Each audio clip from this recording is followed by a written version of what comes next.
To unpack the movement's response to DIRCO's decision to expel Israel's chargé d'affaires from the South African embassy, a move that has drawn significant local and international attention. We are now joined by Alie Komape. He's the spokesperson for Africa for Palestine and joins us now via our video link.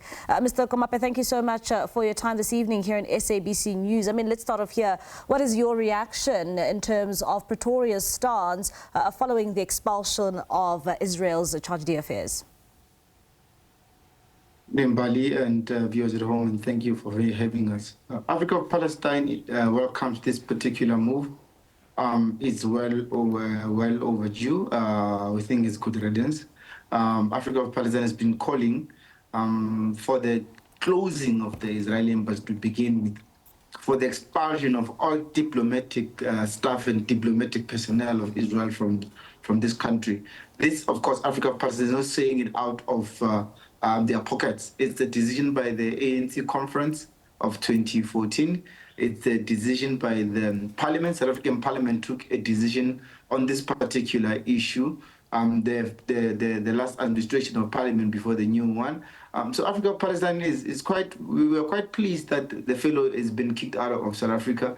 But we want more. We want more to be done. We want the South African government to fulfill its commitment and severe and to cut all ties with the apartheid state of Israel. And coming back to the Israeli diplomat and this sort of position that South Africa has taken, what do you make of the comments that he has made about the country's president on the embassy's social media platforms? Look, to put it simply, in my language, we'll say, he's been very disrespectful. He's been spewing all kinds of bile on social media, on other media platforms where he's interviewed, or when he goes to speak to these niche proxy groups of the Israeli state in the country, and he has says some outrageous things. One of the things that he says, and he repeats this thing that the South Africa's case at the International Criminal Court of Justice charging Israel with the crime of genocide. He says it's funded by Iran. He says that President Cyril Ramaphosa is a puppet of Iran and the ANC is getting money from Iran. A whole lot of rubbish and nonsense. This is the kind of diplomat that Israel has in the country. So he's been saying a lot of nonsense over media and social media platforms, and I think the South African government had enough. And I think the straw that broke the camel's back is when he went to the Eastern Cape to the Mad King Dalindyebo. He went there and with his staff went to some local hospitals, promised them that they'll give them innovation water.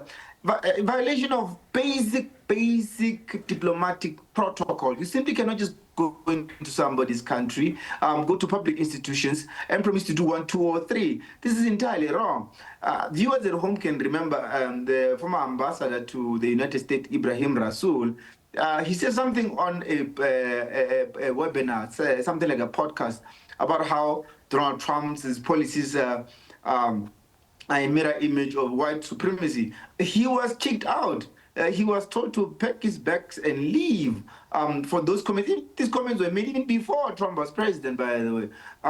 So this is the type of ambassador we have in this country that we must stomach. But when our international diplomats elsewhere voice out certain opinions that are a reflection of their governments, they are kicked out. So this particular fellow, and I think the South African government had enough, as we have had enough. Yeah, and Mr. Komape, coming to the retaliation that we subsequently then saw yesterday from the Israeli government releasing that statement and saying that it has also expelled South Africa's representative. But we also then subsequently saw DIRCO clarifying, saying that South Africa only has a representative in Palestine. Are you surprised at all about this tit-for-tat business that we saw yesterday take place pertaining to Israel and South Africa?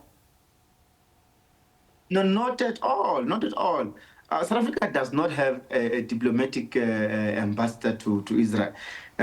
The ambassador was withdrawn in 2014, if I'm not mistaken. We've not replaced him, and this is an instruction from the ANC elective conference, and this is a directive from the ANC leadership in government. Ambassador Benveld he's an ambassador to Palestine.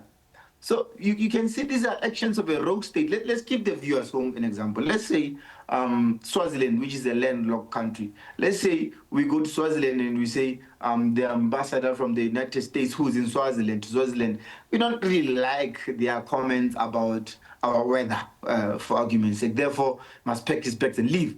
It doesn't work like that. This is violation of international law. This is against numerous Geneva conventions. Our ambassador to Palestine was not there at the behest of Israel. He was not in Palestine at the entertainment of Israel. He was in Ramallah. Ramallah is a sovereign city of Palestine. So these are actions of a rogue state. And this reminds us of how apartheid treated international diplomats in the country, including the United Nations, peacekeeping and rapporteurs in the country. This is an apartheid-like behavior, and we are not surprised at all.